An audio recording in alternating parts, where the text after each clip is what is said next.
Pour moi, servir, c'est le plus beau métier du monde. J'étais encore à l'école hôtelière, on m'a demandé si je voulais être au service de Sa Majesté impériale, le Shah d'Iran. Vous voyez arriver la famille royale, des princes, des princesses, Hussein de Jordanie, Valéry Giscard d'Estaing, le baron Rothschild, et tous ces gens-là, vous les servez. Pour un jeune de 18 ans qui sort juste de l'école hôtelière, c'est magnifique. Je n'étais pas destiné à devenir chef d'entreprise. 2022, là, dans une semaine, j'ouvrirai mon 23e restaurant.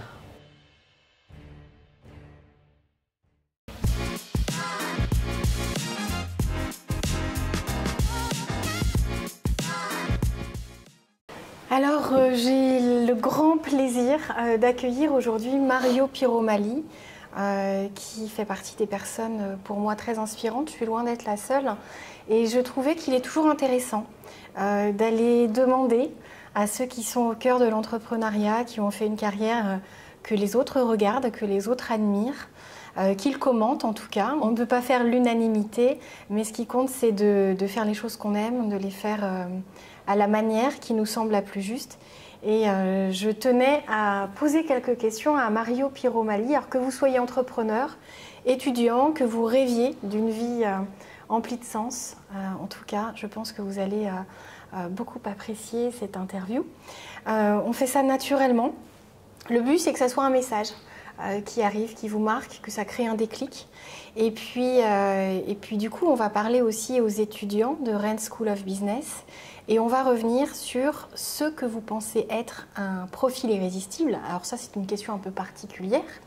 Mais pour ceux qui le savent, c'est dans le cadre de l'écriture du livre qui va sortir très bientôt pour aider ceux qui ont envie d'apporter plus à leur potentiel.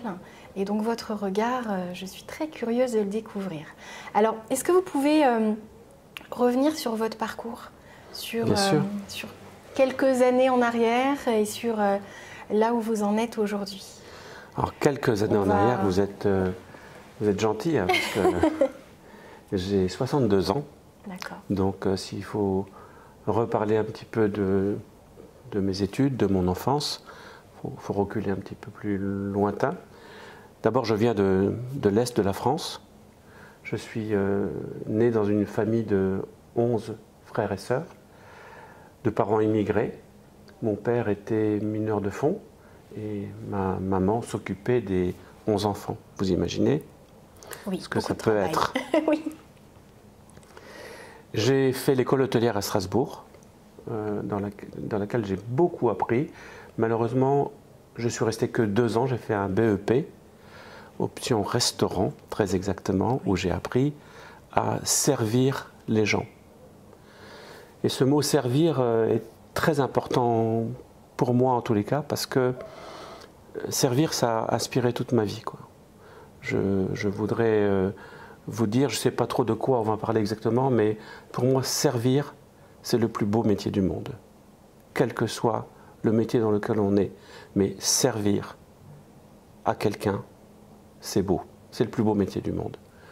Parce que vous mettez beaucoup de sens dans ce mot. C'est-à-dire que servir, il y a une question de sens, il y a une question de servir à quelque chose, servir quelqu'un.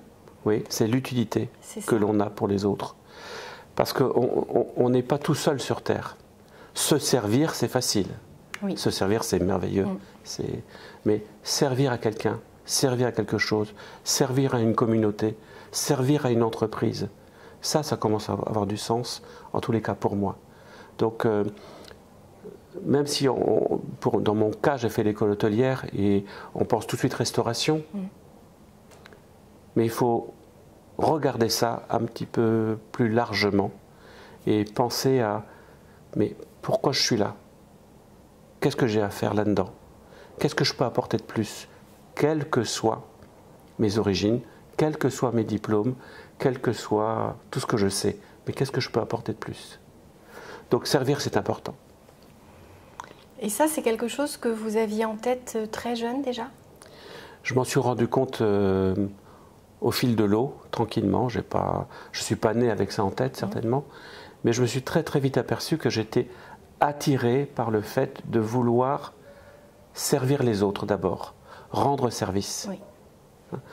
De façon un peu naïve, hein, comme ça. Qu'est-ce que je peux faire pour vous? qu'est-ce que je peux faire pour que vous soyez heureux, que vous passiez un moment sympa dans le restaurant, et ainsi de suite. Et très vite, je me suis aperçu que servir, ça allait bien au-delà de ça. Et ce n'est pas quelque chose de décevant, servir, ce n'est pas quelque chose de bas de gamme, bien au contraire. Bien au contraire. Alors du coup, grande famille, vos études, et puis après, l'entrée dans la vie active. Oui, j'ai quitté l'école hôtelière très vite parce que j'aurais dû continuer dans cette voie. J'ai quitté parce qu'on m'a fait une proposition que je n'ai pas pu refuser. Oui. J'étais encore à l'école hôtelière, on m'a demandé si je voulais être au service de Sa Majesté impériale, le Shah d'Iran. Et j'ai dit oui. J'ai dit oui comme 5 autres élèves de l'école hôtelière, plus d'autres personnes qui venaient du monde entier et qui étaient tous réunis sur l'île de Kish en Iran, oui, où le Shah d'Iran avait prévu un espèce d'endroit paradisiaque où il pouvait recevoir toutes les têtes couronnées du monde. Ce n'était pas du tourisme de masse, oui, c'était du tourisme très spécialisé. Donc je suis immédiatement parti en Iran avec 4 ou 5 de mes camarades et j'ai fait une des plus belles expériences de ma vie. C'était. Vous rappeler votre âge à ce moment-là? J'avais juste 18 ans. Ah oui, donc sacrée expérience très jeune, d'accord. Oui. Oui, et puis arriver dans un endroit comme celui-là, paradisiaque, une île, oui, il fait beau, il y a des hôtels tout neufs qui sont construits, des salles de restaurant magnifiques avec des couverts Christophe. Et puis vous voyez arriver la famille royale, des princes, des princesses, Hussein de Jordanie, oui, Valéry Giscard d'Estaing, le baron Rothschild, et tous ces gens-là, vous les servez. Pour un jeune de 18 ans qui sort juste de l'école hôtelière, c'est magnifique. Oui. C'est magnifique. Donc j'ai quitté l'école pour ça. D'accord. Et je suis très content aujourd'hui d'avoir fait ça. Ça m'a permis de voir ce monde-là. J'aurais jamais pu rentrer dans presque l'intimité de ces gens-là si je les avais pas servis, quoi, en fait. Malheureusement, cette expérience a duré une année, oui, parce que le Shah d'Iran a été destitué. Et donc on a dû rentrer très rapidement en France parce qu'il y avait les révolutions en Iran. Je suis rentré en France, je suis arrivé à Strasbourg, où c'était un petit peu mon port d'attache. Et à Strasbourg, on ouvrait le premier McDo en France. D'accord. Nous sommes en 1979. Oui. Et je suis intrigué par cette nouvelle forme de restauration. Je me dis, mais qu'est-ce que c'est que ce truc-là? Il faut que j'aille voir, quoi. On sert non pas des filets de bœuf Wellington, mais des hamburgers. Et puis, il n'y a pas de couvert, on mange avec les doigts. Oui. J'étais scotché. Donc, je suis allé voir, ça venait juste d'ouvrir. Et je me suis rendu compte que c'était un nouveau monde extraordinaire qui me plaisait. Qui me plaisait non pas parce que... Ça me plaisait surtout parce que c'était nouveau. Parce qu'il y avait un concept bien pensé. Tout était ordonné. Et tout était pensé pour le client. Et j'en reviens à mon histoire de service. J'étais dans mon créneau. J'étais bien. Oui. Donc j'ai postulé. Alors on est au milieu de l'expérience précédente, en termes de manière de manger, manière de servir, oui, mais toujours ce sens du service qui reste très positif. C'est-à-dire qu'il faut avoir conscience que beaucoup de personnes voient le service comme quelque chose qui ne les attire pas. Et pourtant, il y a tant de choses à offrir, tant de choses à vivre, tant de choses à découvrir et puis de belles choses. Oui. Quand j'étais en Iran, je servais les princes, les princesses. Oui. Je me souviens que un jour, une princesse, en guise de pourboire, m'a offert un briquet en or Cartier. Et parce qu'elle était contente. Et c'était sa façon de me dire merci. Et quand j'étais à Strasbourg et j'ai commencé à être équipier au McDo de Strasbourg, je voyais ces gens qui accédaient à un restaurant parce qu'ils ne pouvaient pas aller au restaurant. mais cette forme de restauration leur était accessible. C'était exactement le même merci. Oui. C'était exactement le même service. C'était exactement la même satisfaction pour moi. Rendre les gens heureux. Oui. Il n'y a rien de plus beau au monde. C'est vrai. Alors du coup, équipier au départ, et puis la suite Très vite, parce que je suis plutôt abattant, j'avance plutôt assez vite. Je suis devenu manager, puis directeur, et puis très vite j'ai compris que pour gravir les échelons dans cette société, il fallait être mobile. Donc j'ai fait le tour de France des ouvertures des McDo. D'accord. Et j'ai connu des villes que je ne connaissais pas. Et j'aidais les franchisés à devenir, à ouvrir leur restaurant. Là encore une fois, j'ai fait ça quelques années. Oui. J'ai travaillé un petit peu en France, un petit peu à l'étranger. Et je me suis rendu compte que c'était très bien de faire ça pour les autres, mais que ce serait mieux de faire ça pour moi. Ah, ça y est, ça cheminait. Oui, j'ai pris goût à l'entrepreneuriat à ce moment-là. Je me suis dit, il n'y a pas de raison, je fais ça, je maîtrise ce que je fais, je fais ça bien, pourquoi je ne le ferais pas pour moi? C'est quoi la différence entre les autres et moi? Bon, j'ai très vite compris, hein, parce que j'ai demandé à devenir franchisé, et on m'a dit non. Ah. Pendant au moins 2 ans, on n'arrêtait pas de me dire non. Ça ne m'empêchait pas de leur demander. Et pourquoi on vous disait non? Parce qu'à l'époque, j'avais 24 ans, 25 ans, et qu'un franchisé avait 40 ans en moyenne, et qu'il avait l'équivalent d'aujourd'hui, c'est-à-dire 150 000 euros d'apport personnel, et que moi, j'avais rien du tout. Donc, c'était 2 bonnes raisons pour me dire non. Et puis, un beau jour, la chance a souri. Vous savez que la chance, c'est un facteur de réussite extraordinaire. La chance, c'est quelque chose qu'il ne faut pas regarder comme ça, comme si c'était rien. La chance, c'est important pour nous tous, et c'est important dans les affaires. Un jour, je redemande au président de McDo France, je tiens à te dire que je voudrais être franchisé, ainsi de suite, et je m'attends, comme d'habitude, à ce qu'ils me disent arrête de m'embêter avec ça, c'est fini, on n'en parle plus. Puis, et je le vois interrogatif, et il était avec son bras droit, et son bras droit lui dit tu sais, on vient d'ouvrir un resto à Rennes, en Bretagne, et je te signale que tu veux le fermer parce qu'il ne marche pas. Pourquoi tu ne lui filerais pas? Et là, le président se retourne vers moi et dit Rennes, tu connais? Je dis ben non. C'est où? Donc il m'explique. Et il m'explique qu'on vient d'ouvrir un McDo dans un nouveau centre commercial, qui est le centre commercial Columbia, pour les Rennais, qui venait d'ouvrir aussi, mais qui ne fonctionne pas. Et qu'il ne trouvait pas de franchisé. Donc il me dit, si tu veux, va voir. Si ça t'intéresse, tu peux l'avoir. J'ai pris très rapidement l'avion. Je suis venu à Rennes, à Columbia. J'ai vu ce restaurant magnifique, dans le quartier du Colombier, entouré de tours d'habitation pour moi. Pour eux, c'était un resto qui ne marchait pas. Pour moi, c'était la Défense. C'est le quartier de la Défense à Paris. Et je me suis dit, mais c'est impossible que ça ne marche pas. Il se passe quelque chose. Donc j'ai immédiatement dit oui. Je suis devenu franchisé. Bien sûr, je n'ai pas racheté le restaurant parce que je n'avais pas d'argent, mais c'est là où les grandes sociétés sont intelligentes. Ils m'ont permis de devenir franchisé sans rien acheter, en me le louant. Et au bout d'un an et demi, je l'ai racheté. Voilà comment je suis devenu franchisé. Le tout premier. Oui. Et qui a toujours sans doute une importance particulière, parce que maintenant il y en a quelques-uns en plus. Oui. Quel est le nombre aujourd'hui? On est en 2022. 2022, là, dans une semaine, j'ouvrirai mon 23e restaurant. Sur la Bretagne? Toujours autour de Rennes. Rennes et autour de Rennes. Voilà. 50 km autour de Rennes. Oui. Et vous savez les faire marcher?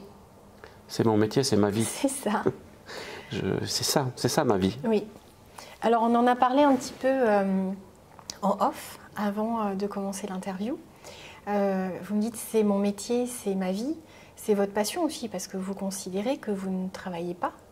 C'est-à-dire que de l'extérieur, on imagine beaucoup de travail, peut-être de pression, de stress. Et vous avez un autre regard, une autre manière de le vivre. Oui, je vous disais, moi, je n'ai jamais eu l'impression d'avoir travaillé. Je ne travaille pas. Jamais. Bien sûr, des fois je suis fatigué, des fois il y a des efforts, mais ça ne me coûte en rien. Je vis ma vie comme un chemin qu'on parcourt tranquillement, puis on avance. Et les choses se font quand on le fait sérieusement, mais surtout quand on maîtrise ces choses. Et moi j'ai une chance inouïe, c'est que je connais bien mon métier. Et je suis disponible, corps et âme, pour mon métier et pour les gens qui m'entourent. Donc je ne travaille pas. Je participe avec d'autres à servir des personnes. Et cette manière de regarder les choses, vous arrivez à le transmettre à ceux qui sont au quotidien, qui œuvrent, vos managers, ceux qui collaborent avec vous même sur d'autres projets. Est-ce que vous arrivez à amener, à répandre cette manière de voir les choses? Après le mot « servir », vous venez de prononcer le deuxième mot le plus important, que je considère comme être le plus important quand on est un chef d'entreprise. Transmettre. Oui. Transmettre. À quoi ça sert d'accumuler des choses que l'on maîtrise si on les garde pour soi? Ça n'a aucun sens. Les transmettre, ça devient plus intéressant tout de suite. Donc oui, transmettre autour de moi, c'est quelque chose que je fais au quotidien. En fait, c'est ça mon vrai travail. Oui. Mon vrai travail, c'est de faire en sorte que ma façon de voir les choses, ma façon de gérer l'entreprise, la façon dont on doit parler aux gens, et ainsi de suite, que je le transmette aux personnes qui sont autour de moi, pour que ça me ressemble et que ça reste la belle entreprise que j'ai créée au départ. Qui continue de grandir, mais portée par cette même envie, par ces mêmes valeurs que vous continuez de ressentir, parce qu'on pourrait se fatiguer d'un univers, d'un projet qui se multiplie, mais vous, ça anime finalement. Ce qui est important pour vous, c'est une manière de le faire à plein d'endroits, auprès de plein de personnes qui travaillent avec vous. Je pense que vous dites sans doute travailler avec vous plutôt que pour vous. Oui. Et les clients qui découvrent ça, parce que vous le dites très bien, c'est-à-dire qu'il y a des personnes qui vont chez McDonald's, qui n'ont pas forcément les moyens d'aller dans d'autres types de restauration, d'autres types de restaurants. C'est leur sortie. Vous avez réussi à rendre ça plaisant pour les enfants, ça depuis très longtemps. C'est quelque chose qui fonctionne très très bien auprès des enfants, cette attraction dans ce type d'établissement. Et puis beaucoup d'adultes, des profils très différents, et pour plein de raisons. Je vous donnais d'ailleurs une indication, celle qui est donnée chez Air France. C'était une surprise pour vous, mais je pense que c'est important de le rappeler. Alors cette information, c'est que chez Air France, McDonald's est montré en exemple. C'était une surprise pour vous. Les personnes qui travaillent chez Air France vont se dire « mais de quoi parle-t-elle » Eh bien, j'ai un souvenir. J'ai un souvenir fort. On connaît les standards d'Air France, cette envie de toujours amener de l'émerveillement, du plus. C'est d'ailleurs étudié au sein d'autres compagnies dans le monde, cette manière de servir et d'amener toujours cette élégance dans le service. Et Air France, du jour où les McCafé ont fait leur apparition, que le service à table est arrivé en complément de ce qui se faisait déjà, qui pour simplement un café ou pour une boisson complémentaire, eh bien, était apporté avec autant de délicatesse que possible, ça dépend de vos équipiers, mais vous y veillez attentivement, et bien sûr un plateau.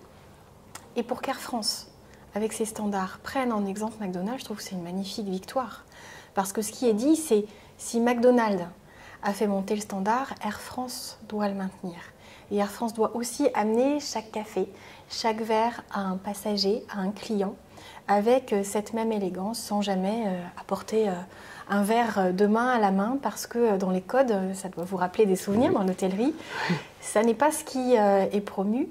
Et je pense que c'est aussi une belle récompense de voir que McDonald's continue de s'implanter de plus en plus, avec un standard qui augmente, tout en restant accessible, c'est-à-dire que ça reste accessible. On parle de tarifs, on parle de clientèle. Cette vaste campagne de publicité, venez comme vous êtes. C'est important, c'est vraiment l'accueil. L'accueil, vous parlez de service, mais ça fonctionne avec cet accueil. Et je trouve ça magnifique avec le parcours que vous avez. Vous me dites que vous êtes autodidacte, mais vous avez appris. Vous avez appris votre métier, vous avez quand même amené ce que vous aviez appris en école hôtelière et vous l'avez enrichi de votre envie d'amener plus. Ça m'amène à cette question, c'est-à-dire qu'au sein d'un livre pour conseiller tout type de profil sur ce qu'ils peuvent ajouter à leur identité et à leur personnalité, quels sont pour vous les éléments qui font la différence? Quelles sont ces qualités comportementales, humaines, qui vont vous séduire, qui vont vous donner envie de travailler et de collaborer, d'embaucher certaines personnes peut-être plus que d'autres? D'abord, je reviens une seconde sur ce qu'on parlait tout à l'heure sur McDo, juste pour vous rappeler que je ne suis qu'un franchisé à McDonald's. Je ne fais qu'appliquer des normes et des standards que McDo, dans le monde et en France en particulier, a mis en place. Je ne les ai pas inventés. J'ajoute que ce n'est pas si facile que ça, juste d'appliquer les normes et les principes. Mais je ne voudrais pas que l'on pense que je suis McDo, que j'ai tout inventé, certainement pas. Après, pour parler des autres, comment les percevoir en eux des qualités, et comment, quand on est une personne, comment les sublimer. Moi, je pense que quand on est côté recruteur, il faut avoir l'humilité d'embaucher des personnes qui ne vous ressemblent pas. Parce qu'on a tous le même défaut. On veut embaucher des personnes qui nous ressemblent. Vous savez, celui qui a fait comme moi, qui travaille tellement, qui est comme moi, et ainsi de suite. C'est bien 5 minutes. Mais si on veut faire prospérer l'entreprise, il faut embaucher des personnes qui ne sont surtout pas comme moi, pour apporter un plus à sa propre entreprise. Mais pour faire ça, il faut de l'humilité. Parce qu'on est amené à embaucher des personnes qui sont meilleures que soi. Et ça, quand ça vous arrive, ça doit être un soulagement plutôt qu'une crainte. Il y a des entrepreneurs qui ont peur de ces embauches, de vrais profils. Mais vous, finalement, vous comprenez tout l'apport. C'est ça. Quel bonheur. C'est ça. C'est de la sérénité, de l'inspiration même pour vous, parce que je pense que vous pouvez vous dire... On apprend. Lui ou elle, il y a quelque chose et vous êtes très fiers de pouvoir travailler avec. Apporter dans son entreprise une pépite complémentaire, supplémentaire, qui ne vous ressemble pas, tout ça, ça fait une belle bague qui rayonne vraiment bien.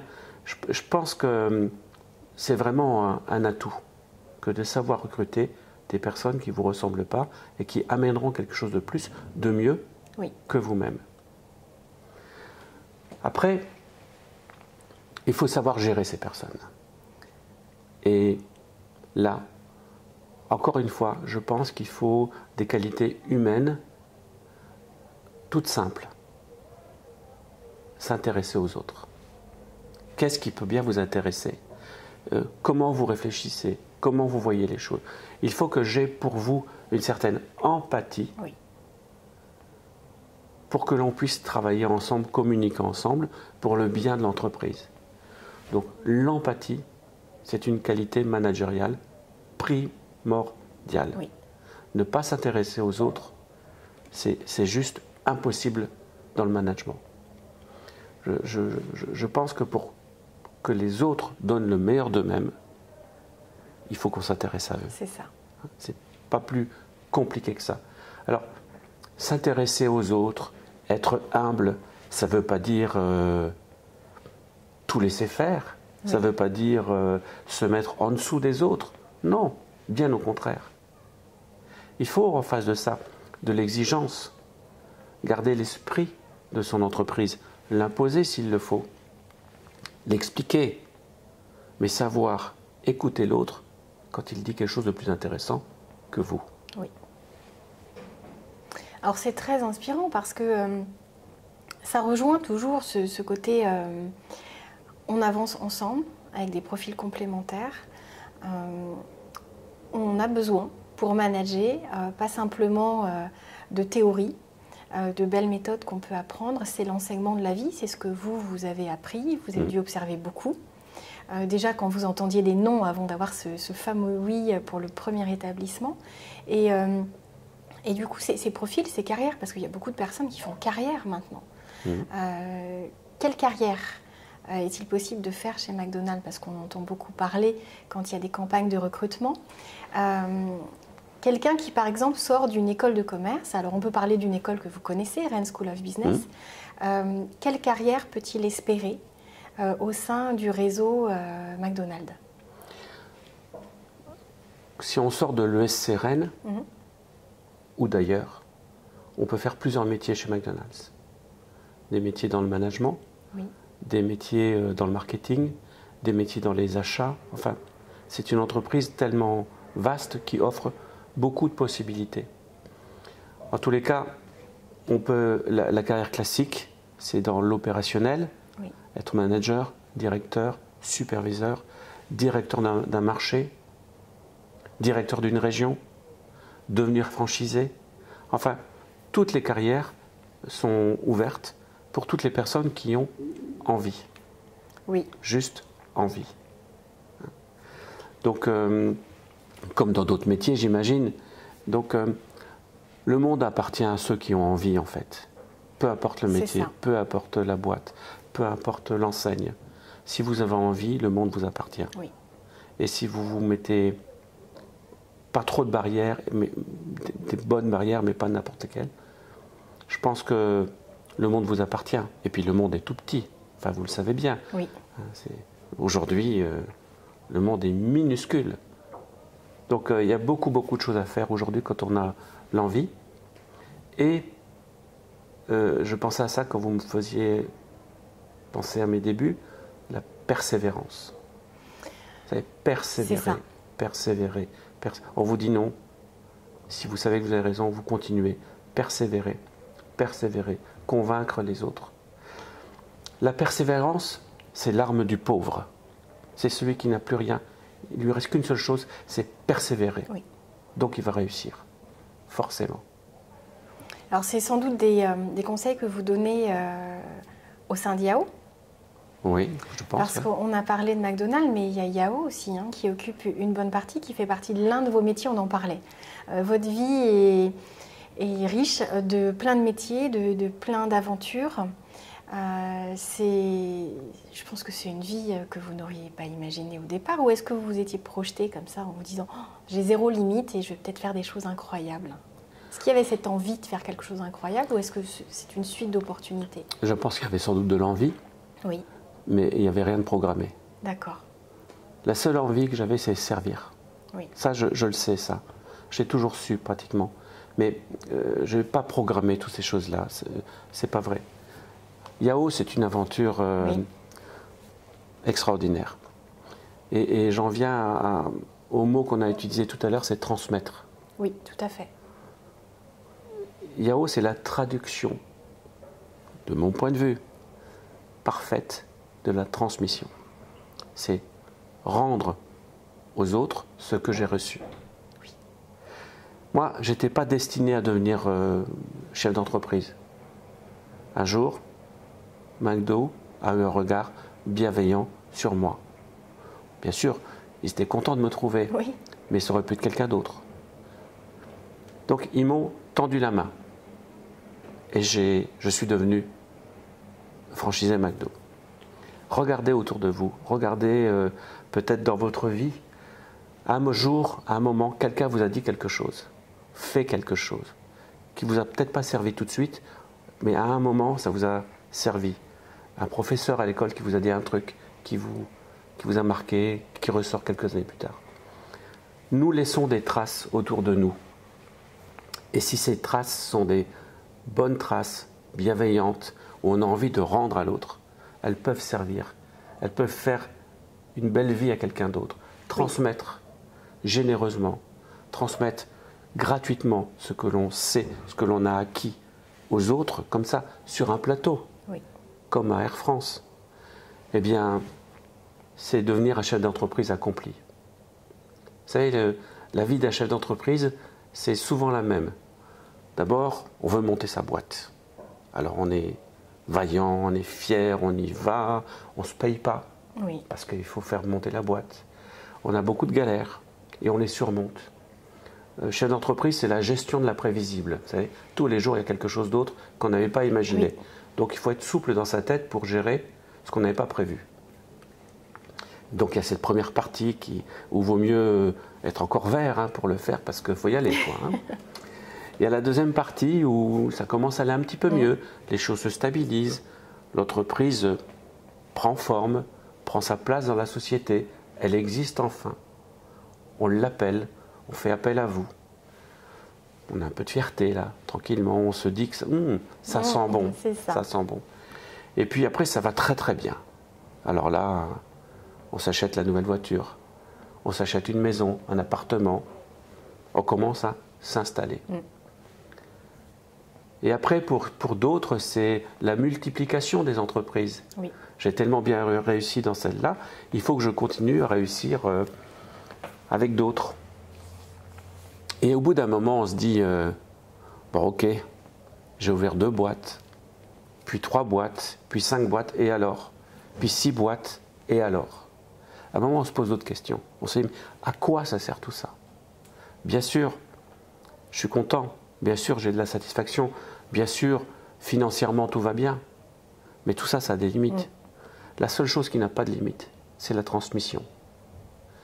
Et là, on a envie de transmettre. C'est pas la dernière vie, mais une des vies du chef d'entreprise accomplie. C'est-à-dire qu'on transmet aux autres ce qui nous a servi à nous. Et on le fait gratuitement, on le fait généreusement, on le fait pour que ça serve. On le fait pour être utile. Et là, on devient un chef d'entreprise accompli. Ça s'appelle la transmission. Et là, ça boucle une vie du chef d'entreprise. Et c'est ce que je fais, moi, à Yahoo. Ça ne veut pas dire que je vais tout arrêter une fois cette chose terminée, mais ça ne serait pas complet si je ne l'avais pas fait. Alors c'est très beau ce parcours, ce message, et vous répondez même à une question que je n'ai pas posée, mais on parlait du profil. Des jeunes peuvent se dire ça va m'aider à travailler mon profil, de savoir ce qui est attendu, ce qui est espéré, ce qui crée l'enchantement. Mais là vous répondez même à ces entrepreneurs qui disent et l'après. Quand la flamme peut-être commence à s'éteindre parce que la nouveauté n'est plus là, parce que le fait de créer après 1 fois, 2 fois, 3 fois, ça devient beaucoup plus facile. Pas forcément sans stress, pas forcément sans difficulté, mais une capacité, une résilience, on sait faire finalement. Et cette transmission, cette étape d'entrepreneur accompli, c'est presque qu'est-ce qu'un profil d'entrepreneur accompli, et vous y avez répondu. C'est cette facette-là, c'est laisser un message, c'est aider d'autres aussi à croire en leurs rêves, à savoir comment procéder. Et vous êtes entouré de beaucoup de chefs d'entreprise au sein d'Yahoo qui viennent comme ça parrainer, marrainer des jeunes, des un petit peu moins jeunes, mais avec beaucoup d'envie. Et donc c'est une jolie marque. Je pense que c'est, on ne parle pas de marque, de nom, mais de message que vous laissez. Et vous m'avez donné aussi une indication précieuse tout à l'heure en off, une nouvelle fois avant l'interview, c'est la manière dont vous gériez, parce que c'est beaucoup d'éléments en tête, beaucoup de choses à faire, même si on a compris, ça n'est pas du travail, c'est quand même une organisation au quotidien. Et vous avez cette faculté, pour être le plus présent possible et le plus attentif à ce que vous faites, de ne pas éparpiller votre esprit. Et dites-nous un petit peu plus, dites-nous vous-même comment vous procédez, c'est-à-dire comment vous regardez votre agenda, parce que ça va surprendre beaucoup de personnes. Oui, je vous ai expliqué que d'abord je ne fais pas mon agenda. C'est mon assistante qui remplit mes rendez-vous. Et je ne sais jamais ce que j'ai à faire le lendemain. Et je ne veux pas savoir. Parce que je veux être là, aujourd'hui, maintenant. Par exemple, je ne sais pas ce que j'ai à faire cet après-midi. Oui. Je savais, hier soir, avant de m'endormir, j'ai regardé mon agenda. Qu'est-ce que j'avais à faire demain matin? Et c'était ce rendez-vous-là. Mais ça s'arrête là.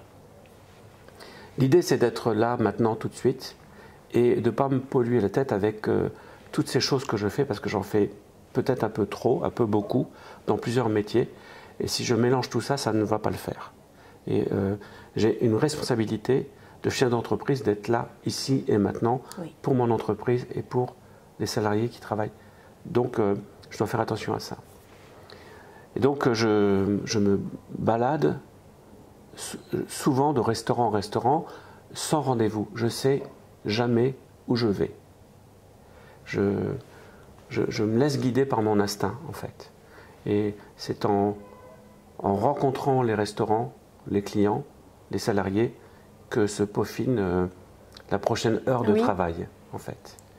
Et les moments les plus productifs pour ça, pour moi, sont le week-end. Oui. Parce que le week-end, tout se repose, il y a un peu moins de stress.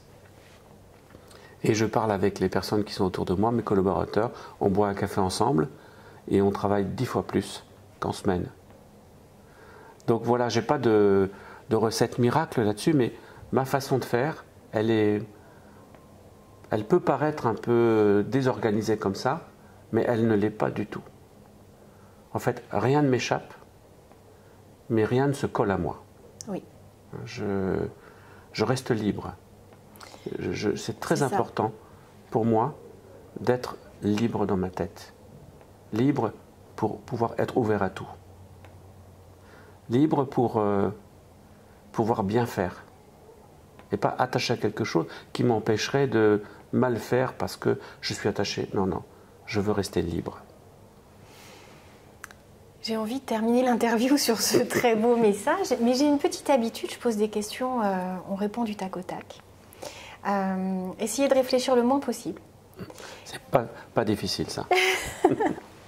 Alors, ça peut vous surprendre, mais ça va nous éclairer aussi sur votre personnalité. Si vous deviez très vite quitter la France et puis aller vivre à l'étranger, dans quel pays vous iriez vous installer? Miami. Ah, pour quelle raison? Parce qu'il fait beau. Oui. Parce que c'est le pays où tout est possible. Parce que aussi, ne croyez pas qu'aux États-Unis tout est bien, c'est pas vrai. Comme partout, il y a des choses bien et des choses pas bien. Mais c'est encore possible. En plus, il fait beau. Les gens aiment la réussite. Donc, moi, je pense que j'irai là. Merci. La leçon qui vous a le plus appris dans votre vie? Le premier franchisé chez qui j'ai travaillé, à Strasbourg, Michel. Comme c'était le premier franchisé en France, je lui ai dit, mais Michel, pourquoi tu as demandé à être franchisé à Strasbourg? Tu te rends compte? Tu pourrais être franchisé à Monaco, à Nice, là où il fait beau et ainsi de suite, c'est merveilleux. Et toi, tu restes à Strasbourg, pourquoi? Et il me répond, Mario, rappelle-toi d'un truc. L'argent se travaille dans le nord et se dépense dans le sud. C'est vrai, c'est vrai. Autre question du tac au tac, quel est l'entrepreneur dans le monde qui vous inspire le plus? J'en ai plusieurs. Ah. Alors, il y a des personnalités qui m'impressionnent beaucoup. J'ai perdu son nom tout de suite, il est décédé dernièrement, qui s'occupait de Chanel, Karl Lagerfeld. Karl Lagerfeld. Karl Lagerfeld, il m'a toujours impressionné. Pourquoi? Parce qu'il dit ce qu'il pense et parce qu'il paraît tellement sûr de lui. Il assume parfaitement toute sa vie. Il assume la façon dont il est.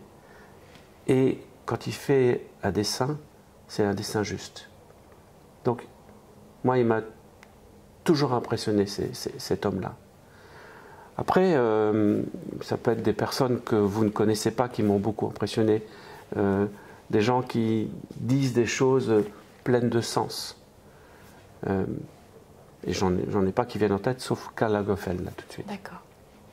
Très bien. Eh bien, écoutez, je vais vous libérer. Vous allez pouvoir regarder votre agenda de cet après-midi. Oui. Et j'ai trouvé ça magnifique que vous puissiez nous transmettre ce message, alors d'une manière différente.